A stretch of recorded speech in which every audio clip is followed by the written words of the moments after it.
Good morning, dear students. This is the third week of your course, Political Development.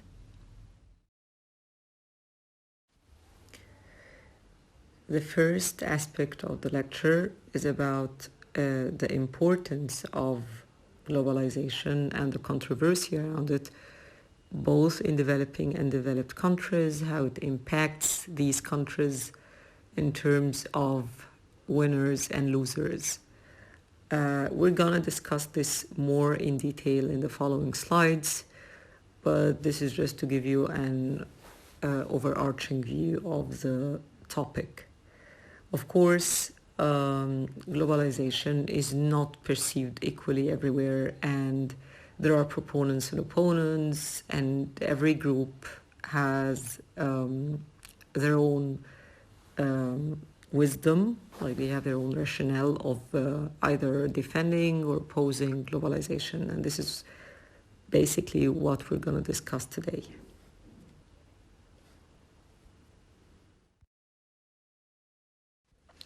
So it might be interesting for students of political development when they discuss the issue of globalization is to consider what it is, which is like to define it.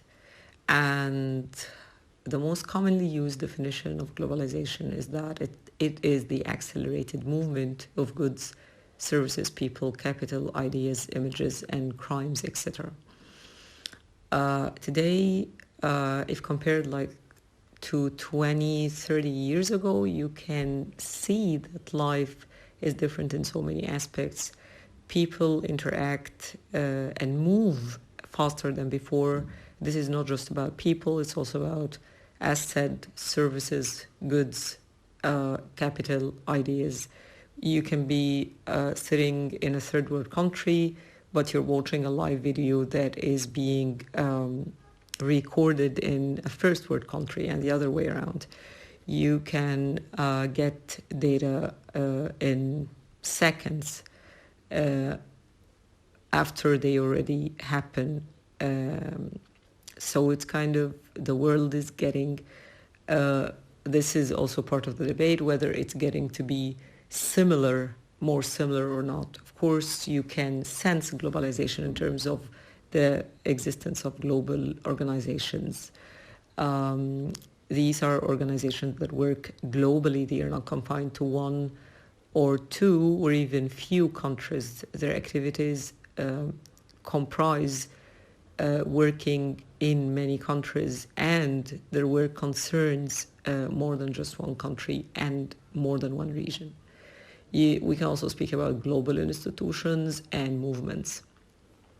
The most recent and maybe famous movement of Me Too against the harassment, the sexual harassment of women, has been taking over media attention for a couple of months, with celebrities coming out all over the world and speaking about their experiences of being violated by other people who technically hired them.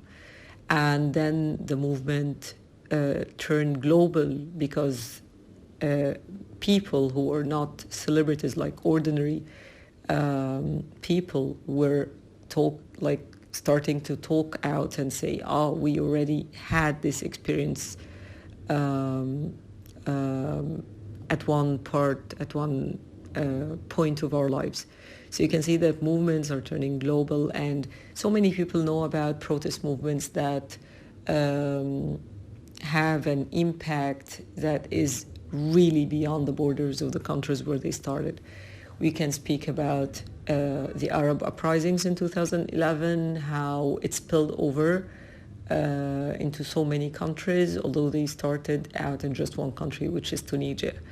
And no one expected back then that the effect will spill over in such a massive and evident way. But this is what happened. We can talk about global processes. There are so many things. We can count examples of each and every one of these items, but you can see that the world is coming closer. There are so many things that you can see similar everywhere. People wear the same way, use the same high-tech equipment. When it comes to import and export, you can find made in China and made in Vietnam and made in Hong Kong everywhere. Like, I mean, the idea of having products made outside your country is part of your life. It's not like before, when it was the exception, not the rule, that you consume products that are made, manufactured outside your borders. But this is the case now everywhere, even in the first world countries like the US. You can see that although they can produce whatever they'd like to produce, you find many products that are produced in other countries. This also goes for assimilating cars, for everything. Like, it's not confined to primary products or to high-tech products. It's everything.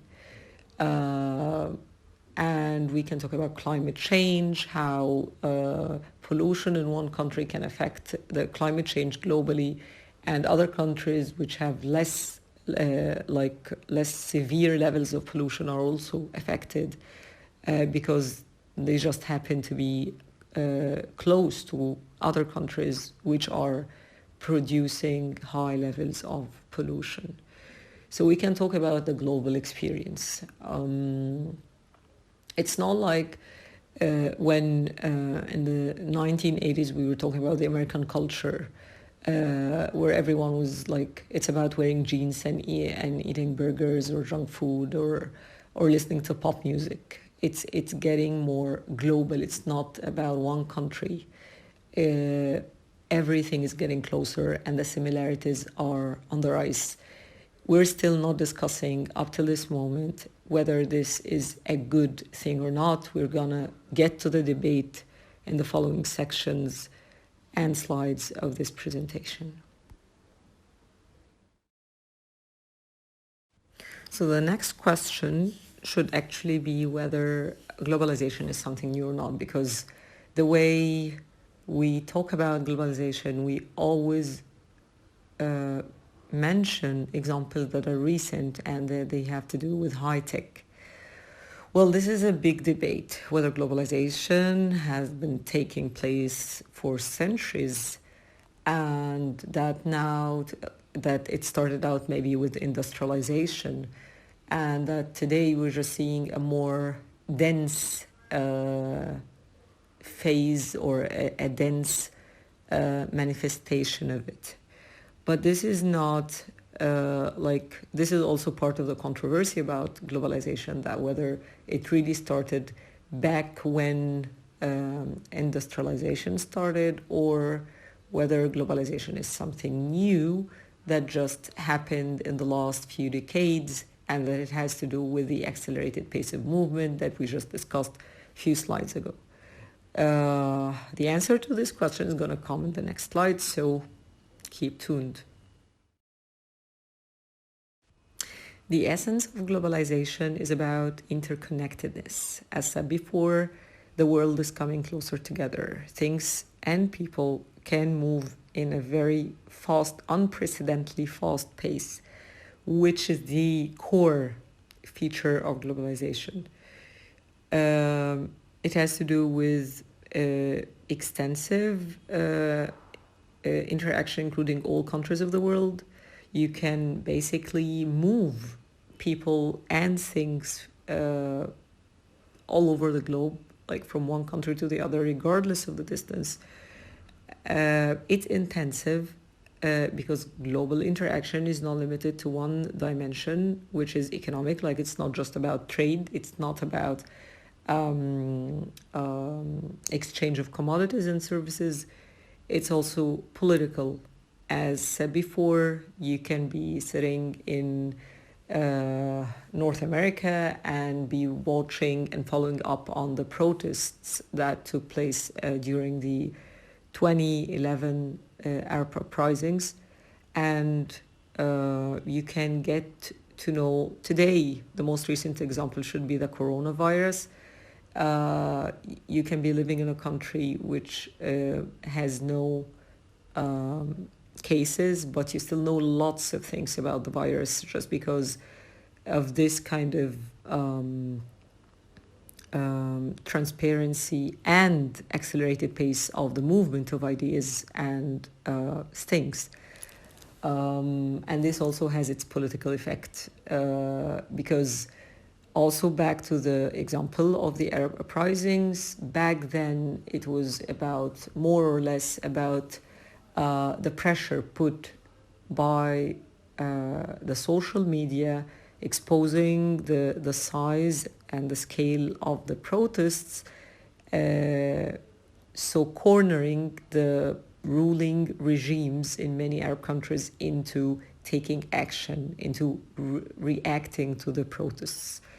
Weren't it for the high-tech part of it that has to do with mobile devices, the internet,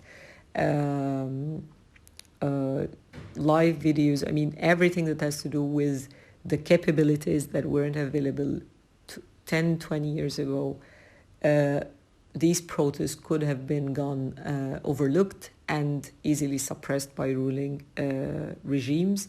But you see the political repercussions or the political consequences of having globalization.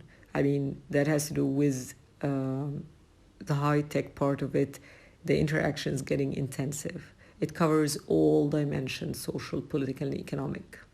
The velocity, the interaction is immediate as space as is annihilated by time. It's more or less the reduced time needed in order to move things that is getting the world and scholarship to speak of globalization. It's impactful because global interaction affects everybody. Now, because of the coronavirus, again, people were panicking about it, although it was for the first few weeks basically confined in China and very few cases outside China. But still, the world was panicking because the increased pace of movement of people and things can actually spread out the virus in an unprecedented velocity. So these are basically the things that, or the aspects that get us to believe,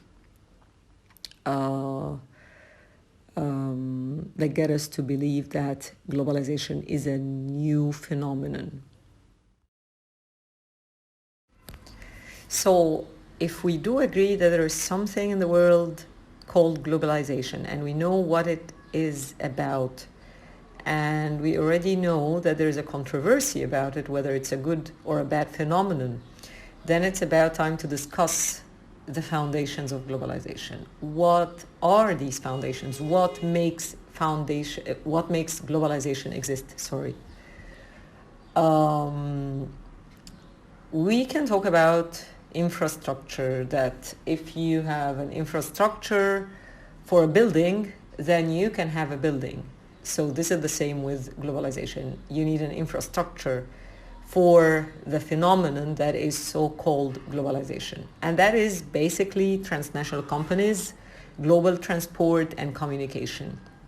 And these are points that we already discussed in the previous slides, so we don't have to go through them again. We have institutions like the World Trade Organization, or we have the IMF, the World Bank, the United Nations, everything that is working on a global level. There are also rules of regularized interaction, such as rules of waves for broadcasts, rules for arms trade, particularly in radioactive materials. We already know that there are some climate change agreements that are binding for countries in terms of their emissions, the level of pollution that they are permitted to produce. And there's a huge controversy on how binding these agreements are, but at least countries which signed these international agreements are bound to controls to be monitored and evaluated according to the agreements that they signed. The same thing is with the non-proliferation of nuclear weapons treaty, which makes it illegal for countries to acquire nuclear weapons or to develop and cultivate nuclear weapons without permission. Like this is basically what's going on in Iran, and this is why it's being sanctioned and pressured by the United States. So because it's not one of the countries, one of the very few countries actually, which already possessed nuclear weapons before the agreement, before the treaty was concluded. So you can see that there are so many regulations and rules that work globally. Either they are in the forms of rules or in the form of organizations. You also have the stratification, and the stratification point is very interesting. It's one key controversy among proponents and opponents of globalization, because the thing is that when globalization, like there was the scholarship, the scholarly attention to the phenomenon that is called globalization, the proponents were really advocating that globalization is a good thing, that it's gonna make lots of winners, that the benefits, the fruits of globalization are gonna be felt and attained by the majority of countries and people all over the world. But the thing is that years later, it was found out that a lot of people were worse off, and many of them were worse off as a result of globalization.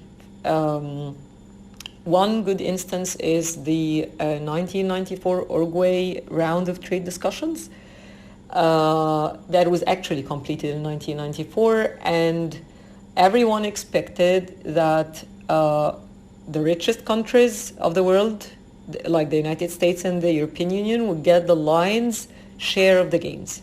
But they never expected that actually the poorest countries would be worse off because of the Uruguay trade discussions. I mean, because of the globalization, the free trade arrangements. We can see that in the fact advanced industrial countries still maintain tariffs that are 4 times higher against the poor countries than the tariffs that they have against other rich countries. And practically speaking, their whole tariff structure is directed against trade with poor economies. So the subsidies that the advanced countries introduced had the effect of lowering the price of the export goods of the developing countries, which hurt their countries and made them worse off by an amount that's far larger than all the foreign aid the advanced industrial countries give. So the bottom line is, while the advanced industrial countries feel good about giving aid, the damage they are doing through trade at the same time is far greater than the aid that they are giving.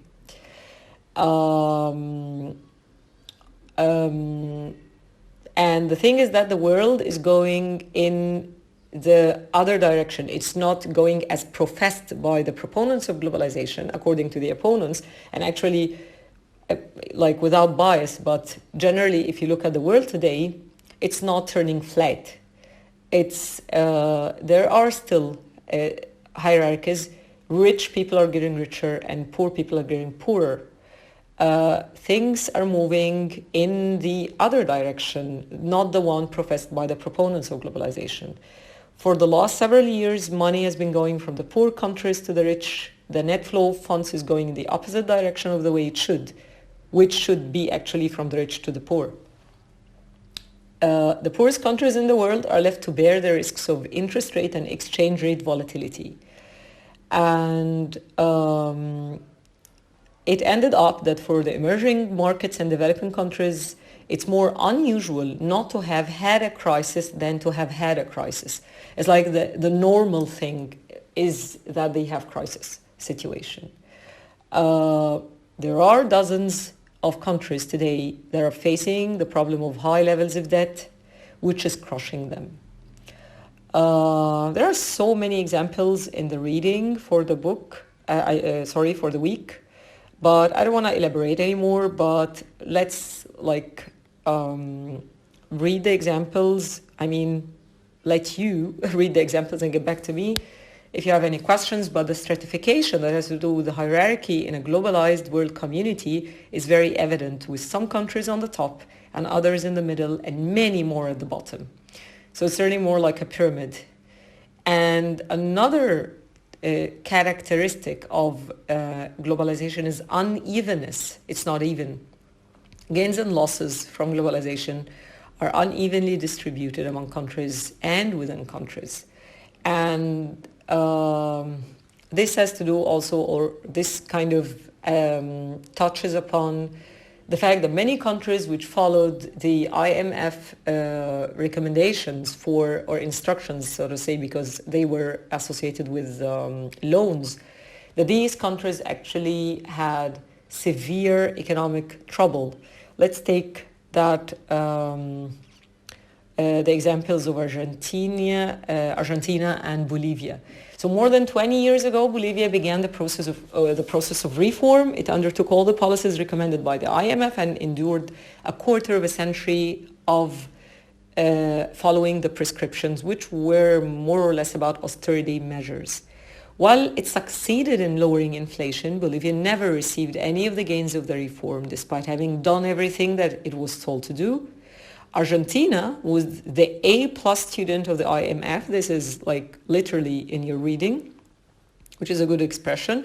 And we all know what happened. It experienced an enormous crisis. It was only when the Argentinians rejected the IMF recommendations that the economy began to grow. And between 2004 and 2006, it has grown at over 8% per year. So this is just to tell you that it's not that straightforward how the proponents of globalization, free trade, the economic liberalization expected it to be. The real case, the real life, the real world was different.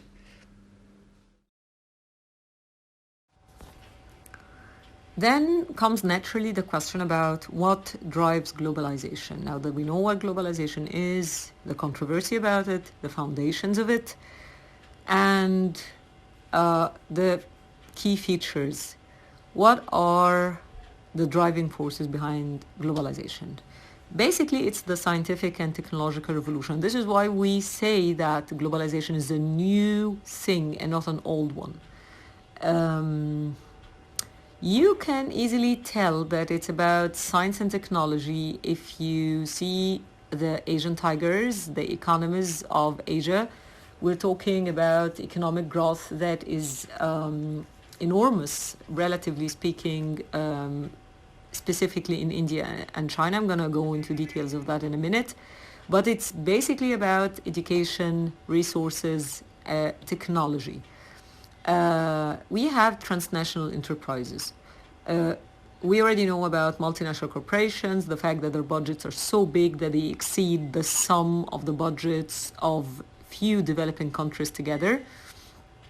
We know how governments are submitting to international financial institutions because of economic hardships. The key example in this regard would be the IMF and the loans that are offered to some indebted and economies that are suffering from economic crisis. In order to to recover, they are offered loans, and these loans are in return for structural adjustments of their economies. That is what we call commonly the economic reforms towards liberalizing the economy, reducing subsidies, free trade, and so on. So governments which conventionally represented states which are sovereign are practically losing part of their sovereignty to these international financial institutions. And of course, multinational corporations are getting also privileged treatment in many of developing countries because of the fact that they have huge budgets and they are really influential, and they offer jobs, and they are a source of income for so many people who work in the industry. So these are dimensions of globalization that are eating up the sovereignty of national states. When it comes to scientific and technological revolution, let's talk about how things are changing. Like, although globalization is working against the benefit or the good of so many poor countries, so many developing countries, is that there are exceptions to that. If you see India and China, some 2.5 billion people who had previously been excluded from the global trading system, and consequently the global economy, are now becoming integrated partially as a result of globalization. They have taken advantage of global export markets and the movement of technology and education, and the result is of historic proportions. For the last 3 decades, growth in China has been in excess of 9.7%, and this is really big if you consider the fact that during the Industrial Revolution, or the periods of the highest success in the United States, growth was at most 2.5 to 3.5%. So growth at 9.7, sustained over 3 decades, is a true revolution. India has had a growth now for over a quarter of a century at close to 5%. And in 2006, its growth is expected to be in the range of 7 to 8%. Of course, we have to take into consideration that the reading that we are assigned, making globalization work, is not written recently. So back then, 2006 was an expected and an estimated growth rate. Still, it was big. It was the range of from 7 to 8%. These changes underline the successes based on education and technology. But these successes also highlight the fact that the world is not flat. To engage in the modern world, you need access to resources, technology, and high levels of education, which these huge countries can undertake, but too many of the poor countries cannot. So what are the dimensions of globalization? You can tell from the previous slides that they are basically scientific, technological, informational, economic, military, social, political, and cultural. And they are interrelated and interdependent. Like advancements in science and technology do serve the economy, as just highlighted with the examples of India and China. And also the military advancements or the military aspects of globalization has to do with the improvements in science, technology, and information. I don't want to go through the myth of war without tears, the drones, pilotless drones. I mean, advances in science and technology improve military capabilities and arms industry, the arms industry. Social, political, and cultural, they're all related. Like now with the social media, if you have Facebook, you can make millions and even billions of dollars from a website. You can have, there are key websites, there are key applications, sorry. You have Facebook, LinkedIn, WhatsApp, and there are the Chinese versions of them. So you have it all over that there are people making very good sum of money just out of social networks and simple applications. Just because these applications are beneficial and useful, they have a good function that people need and use, and the more users, the more the downloads, and then the more the money the applications usually make, or the founders of the application. So politically, we can always again talk about the Arab uprisings and how people all around the world could keep track of what the updated about the currents of these situations. that was part of the scene, and hadn't it been for the social media, the fact that there are the informational, scientific, and technological advances, that would have never been the case. Now, when it comes to the policies that promote globalization, we can basically speak about economic policies and the role of media and political liberalization. When we discussed the IMF, World Trade Organization, the World Bank, it was all about the tendency to promote free trade and less role for the government, that the government shouldn't be giving out, providing lots of subsidies, and the economy should be moving more towards liberalization. The private sector should be encouraged, and the market shouldn't be controlled in terms of prices, and in terms of the role of the government. It should be shrinking when it comes to providing subsidies.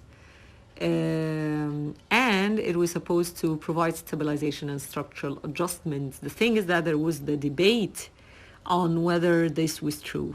And there are the opponents of globalization, or those at least who believe that globalization was not as fancy as advocated by the proponents, who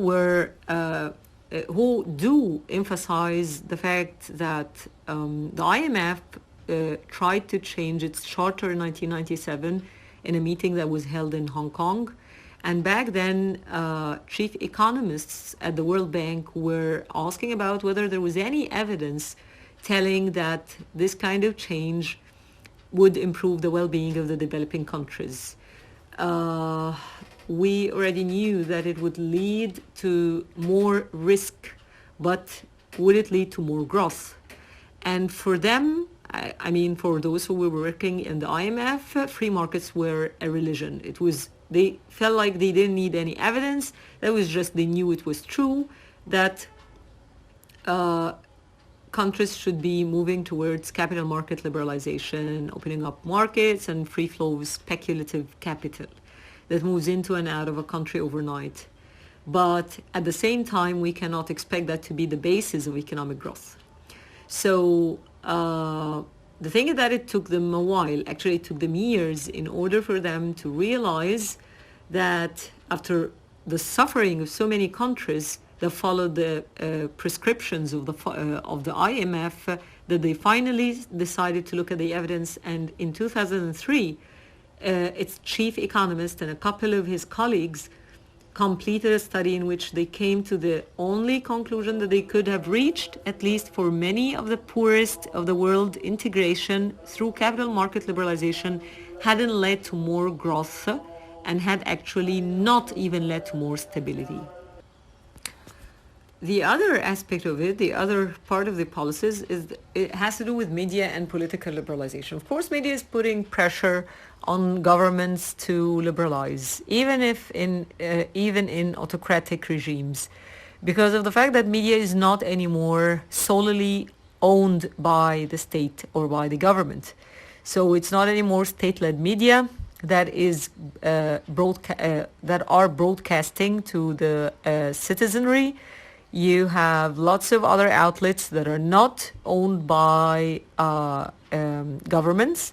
They are owned by private enterprises, or that they are actually social media based. They are global in nature, and you can always have the information from other sources.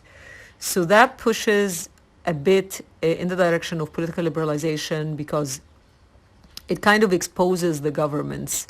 And this is also like technically what happened in 2011 when it came to the Arab uprisings, that it was more or less about exposing the autocratic regimes. But at the same time, there's another aspect of the policies when it comes to globalization that is adding to political liberalization, which is the fact that in many times the IMF would require economic and political reform.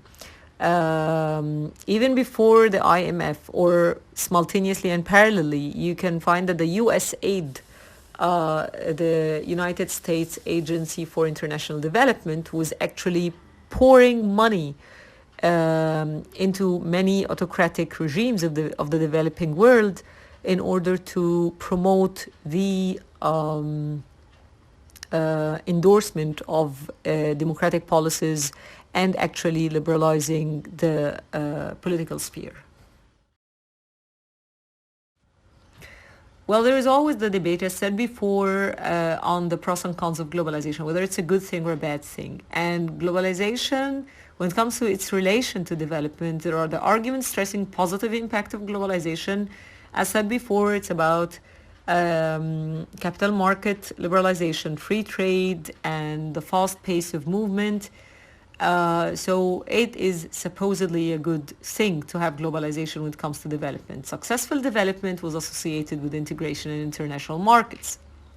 That was also the assumption that if you want to develop, in order to attain economic development, you need to integrate into international markets. But as said before, not all developing countries, actually a minority of developing countries, could really break the chain of poverty and at least the economic hardships with sustained high levels of economic growth. We just discussed India and China when it came to their annual economic growth rates, which were quite high for several years, but the majority of countries didn't have that kind of luck, and as said before, it has to do with access to education, resources, and technology.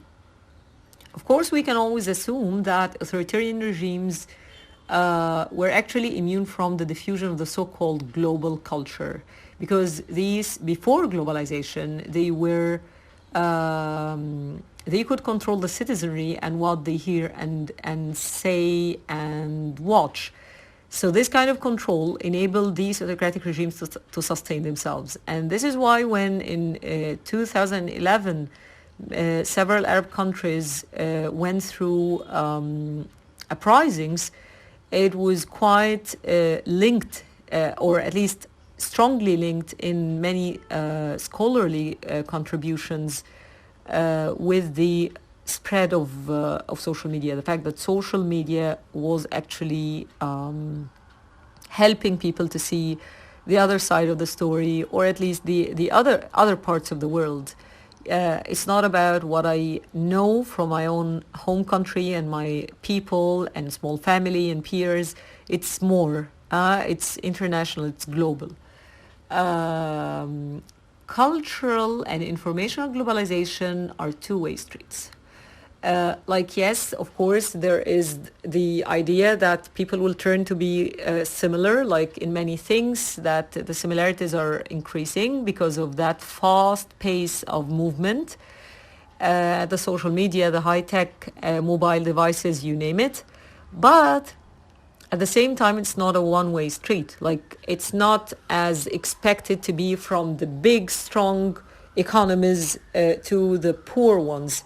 Also, it adds to particularism, that many local societies are turning more protective of their cultures, and this is one part, or like one side of how the expectation that the dominant culture is going to be the Western culture, the American specifically, is not really true, because at one side, or on one hand, there are people who are doing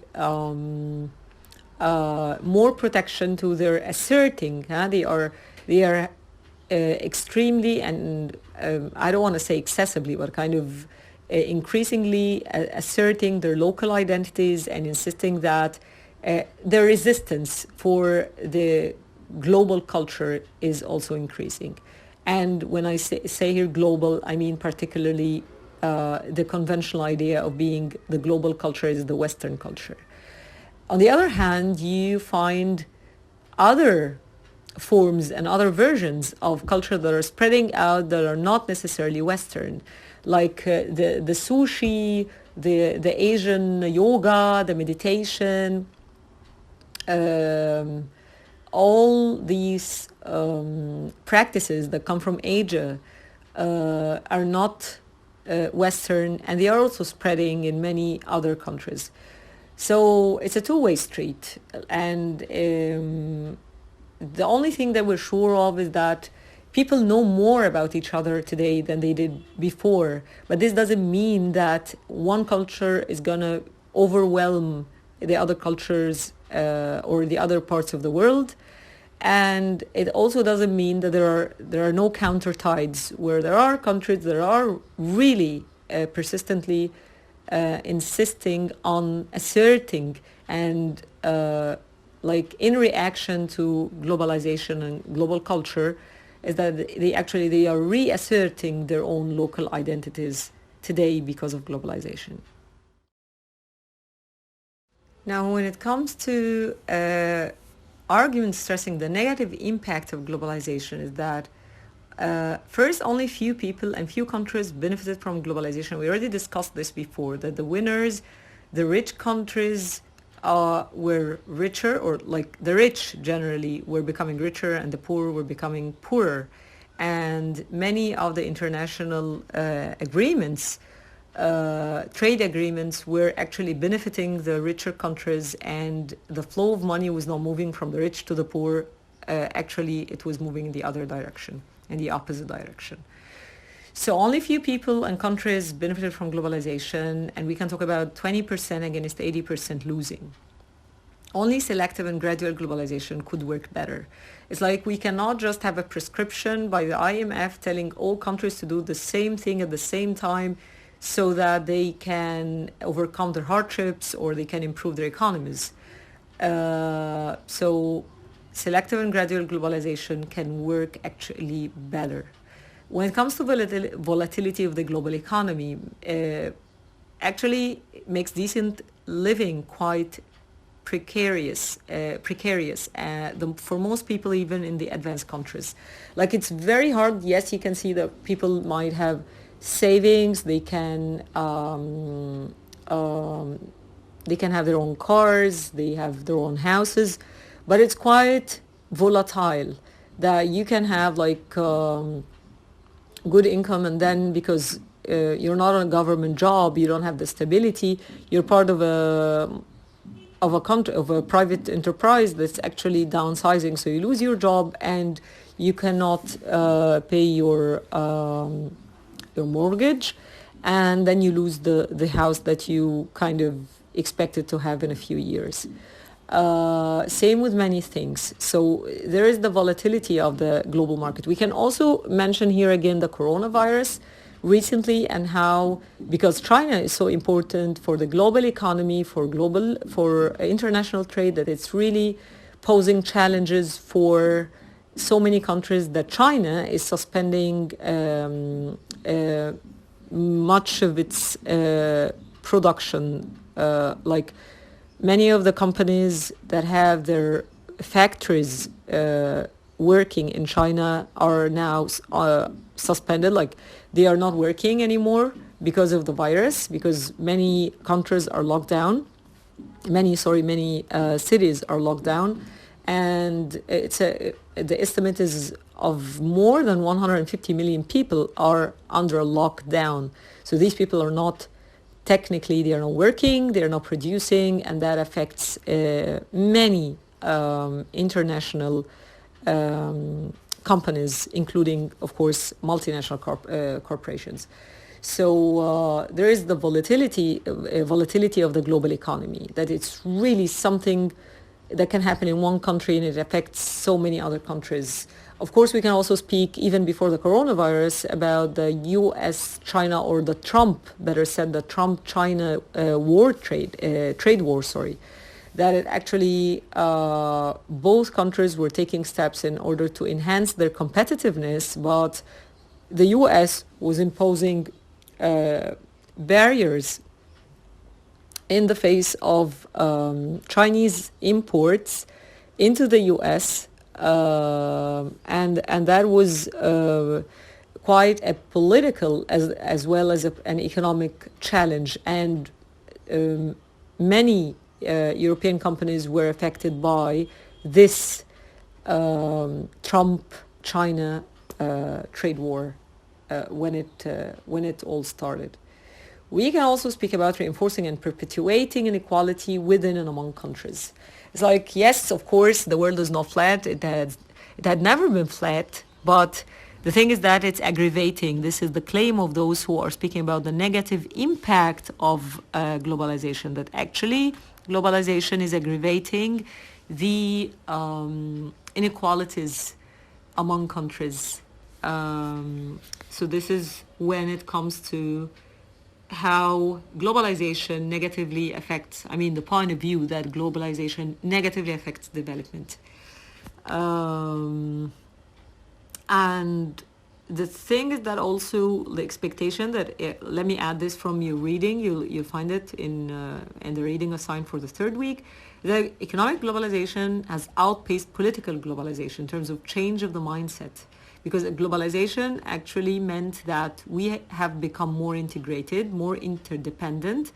So greater interdependence means that we have to act together. And we have now, because the author is an economist, saying that we have extra responsibilities, which mean that we have more need to act cooperatively. But this is not what happened.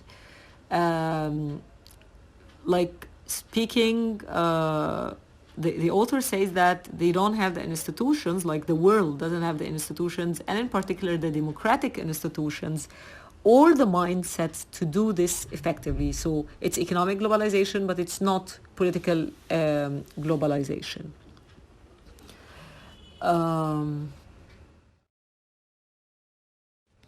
We can reiterate this point again, that actually benefits of globalization are unevenly distributed, and only a minority of people of countries taking most of the gains.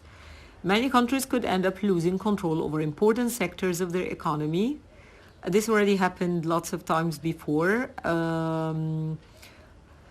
The Silk Road, the Belt and what the China calls the Silk Road, or the Belt and Road, is a huge project. But the thing is that some Asian countries are now indebted to China. They cannot pay back the loans that were used in order to build up the infrastructure needed for this Belt and Road, commonly known as the New Silk Road in China. So you can also, because of the debts, when the country is heavily indebted, can lose, again, part of its free will in return for loans from the IMF.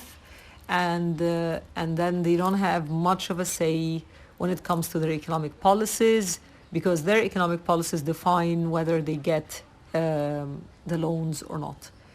It limits the choice of alternative paths to development for countries of the South, because now it's like, okay, if you're in crisis, you go to the IMF or the World Bank, the WTO, and you follow the prescription.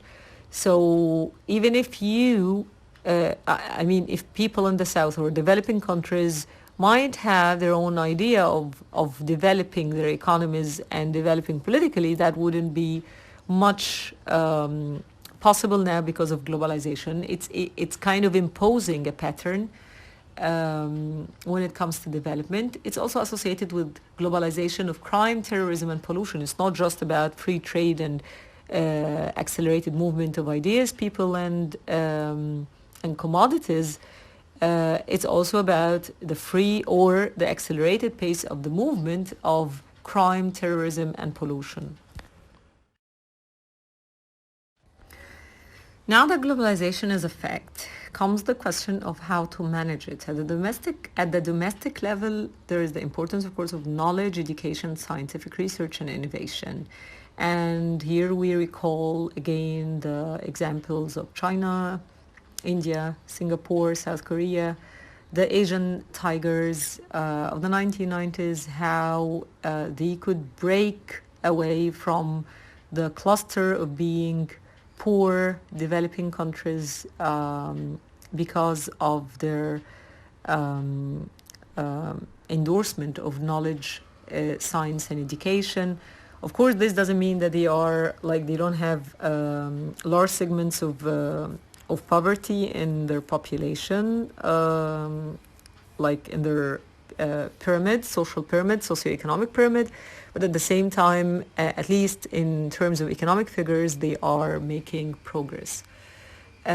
Also, in order to manage globalization, there is the need to take advantage of knowledge and information, and to have flexible economies that are not so rigid, in order to just resist everything that has to do with globalization, because it's impossible actually to do it. It's part of the world today that it is globalized, but at the same time not to be so vulnerable to global forces that it is really that it could be easily crushed by these forces. Taking advantage of outsourcing, for example, is a way out in order to build capacities and develop local skills.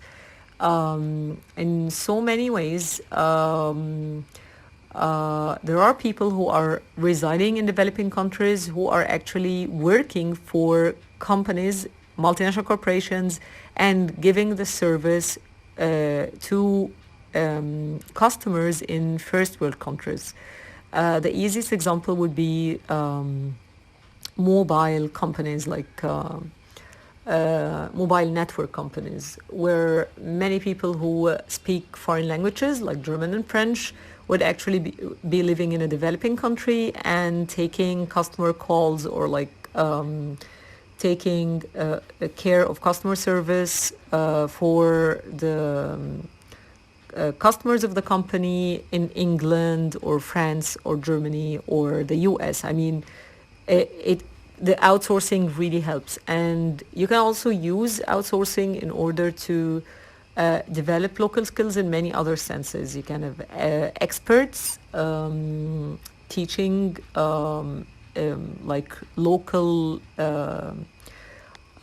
labor force about how to do better jobs, how to manage, to make leaps when it comes to high-tech technology and using it in production. But outsourcing is basically about using globalization in order to develop local skills and capacities. Selective and gradual integration to international markets. Nothing should be uniform, like all countries should be endorsing the prescriptions or adopting the prescriptions of the IMF. They can be doing other things, and it shouldn't be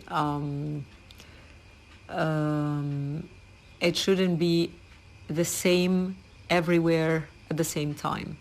So selective and gradual integration into international markets should actually work better than just following blindly the prescriptions and instructions of the IMF.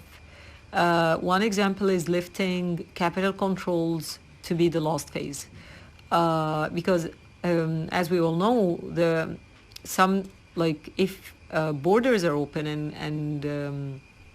and capital is freely allowed into developing countries which don't have an edge, that would actually damage their local production and local factories. So that would be a way out of it, is that the last phase would be capital, to lift capital controls. At the regional level, you can manage globalization through promoting regional integration. This has been going on for decades.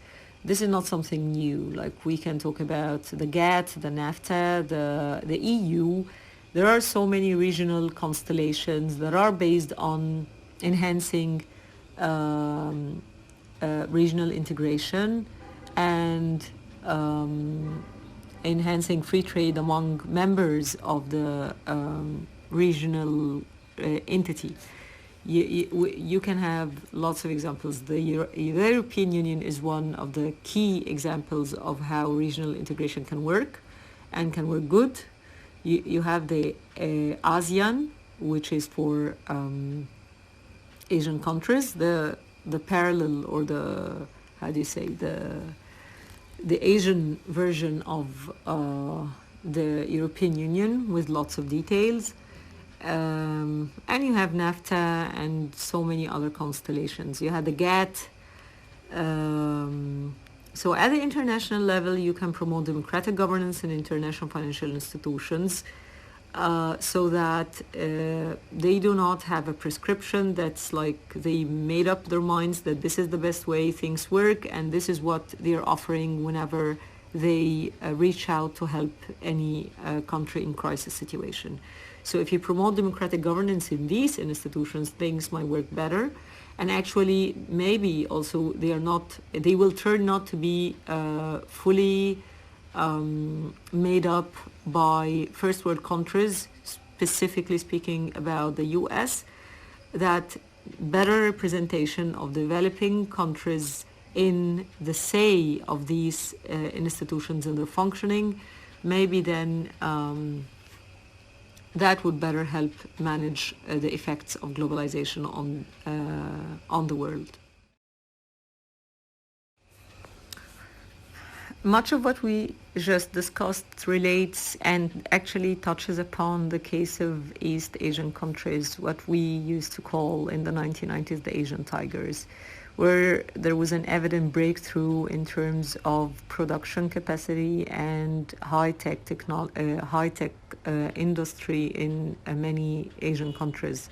So how did these countries, such as South Korea, Taiwan, Singapore, manage to be successful cases of development while opening their markets and societies for global interactions? There are lots of readings on Asian tigers and how they did it, but the thing is that again and again and again, it's about education, the transfer of knowledge, caring for high-tech production and developing the skills of the local, the citizenry. So that their products were on demand all over the world, and that brought them economic growth. This is basically what happened, with lots of details that you can easily find in any of the readings on the phenomenon that's called the Asian tigers.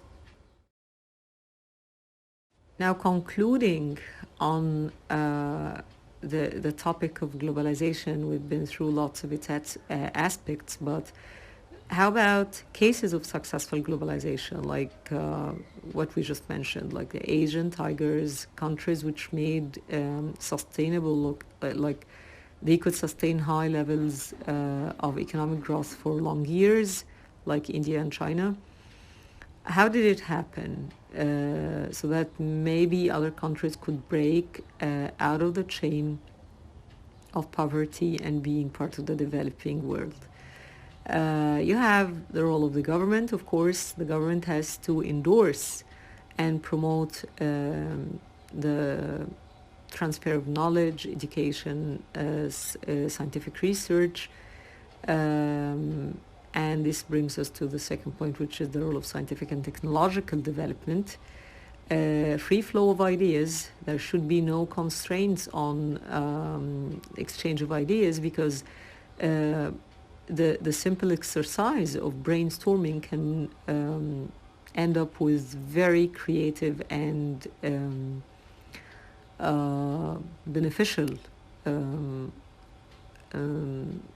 processes in terms of production, and many of what we have today in terms of the improvements in mobile devices and high-tech products is actually based on or might start up from a simple idea of what the world needs more, or what makes a product more attractive to consumers, or what would get customers to take money out of their pockets and pay for that product.